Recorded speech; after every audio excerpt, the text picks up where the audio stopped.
અંકલેશ્વર તાલુકાના હજાત ગામની શ્રી નીલકંઠ વિદ્યા મંદિર ખાતે ધારાસભ્ય ઈશ્વરસિંહ પટેલની અધ્યક્ષતા હેઠળ કન્યા કેળવણી મહોત્સવ અને શાળા પ્રવેશોત્સવ યોજાયો હતો, જેમાં ધોરણ 9માં 85 જેટલા વિદ્યાર્થીઓને નોટબુક અને પાઠ્યપુસ્તકનું વિતરણ કરી પ્રવેશ અપાયો હતો.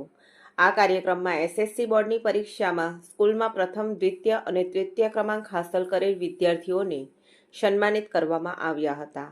આ અવસરે શ્રી નીલકંઠ વિદ્યા મંદિરમાં 5 કિલોમીટરથી વધુ અંતરના ગામથી આવતા વિદ્યાર્થીઓ માટે રાજ્ય સરકારની મહત્વપૂર્ણ શાળા પરિવહન યોજનાનો લાભ મળ્યો છે.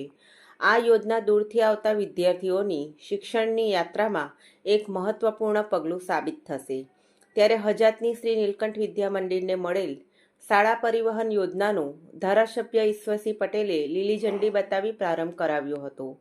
આ યોજના બાળકોના સુખદ, સલામત અને સગવડભર્યા શૈક્ષણિક પ્રવાસ માટે નવી દિશા સજાવશે.